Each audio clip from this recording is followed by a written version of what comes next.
স্বাগতম।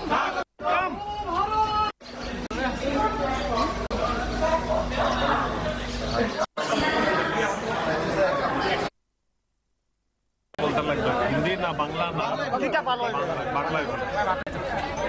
ত্রিপুরা একটি অতি সুন্দর রাজ্য।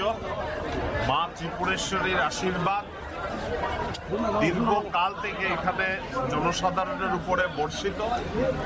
আমাদের দল ভারতীয় জনতা পার্টি বিগত ৬-৭ বছর থেকে এখানে সরকারে আছে এবং দল আমাকে দায়িত্ব দিয়েছে এই অঞ্চলের সঙ্গে মিলেমিশে এই অঞ্চলের জনসাধারণ দলীয় কার্যকর্তাদের সঙ্গে মিলে কাজ করার জন্য। আমি প্রাথমিকভাবে দলের সর্বস্তরের কার্যকর্তা, বিশেষ করে ত্রিপুরার আমার ভাইদের, আমার বোনদেরকে আমি ধন্যবাদ জানাই যে তারা আমাকে আদর আপ্যায়ন করেছেন এবং তারা হয়তো মন থেকে চেয়েছেন বলে আজকে জেপি নাড্ডাজি, বিএল সন্তোষজি এবং নরেন্দ্র মোদীজির মতন ভারতীয় জনতা পার্টির নেতৃত্ব আমাকে ত্রিপুরা সুন্দরীর পাদদেশে পাঠিয়েছেন।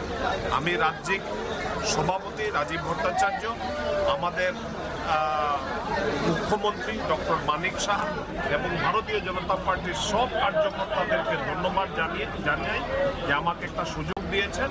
আমরা সবাই মিলে ত্রিপুরাকে ভারতবর্ষের অন্যতম সুন্দর রাজ্য করতে আমরা সক্ষম হব, এটা আমি আশা করি। দেখেন, পঞ্চায়েত নির্বাচন একটা ত্রিস্তরীয় পঞ্চায়েতি রাজ প্রক্রিয়া চলতে থাকে। বিগত ৪৩ বছর থেকে আমাদের এই অঞ্চলে চলছে। আমরা ভারতীয় জনতা পার্টি প্রায় 71% আনঅপোজড আমরা অলরেডি ইলেকশন জিতে গেছি।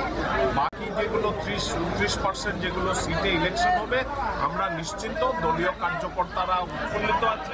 বিগত 3 দিন থেকে আমি অনেকের সঙ্গে ফোনে টাচে আছি এবং আমরা নিশ্চিন্ত যে পুরো পঞ্চায়েতি রাজ ব্যবস্থাতে যে ভারতবর্ষের সংবিধান যারা বানিয়েছিল, যে গ্রামীণ উন্নয়ন, গ্রামীণ সড়ক ব্যবস্থা, জল ব্যবস্থা, সব যেগুলো রুরাল এরিয়া আরবান এরিয়ার সঙ্গে সমতলভাবে চলতে পারে, এটার দিকে নজর ভারতীয় জনতা পার্টি রাখছে।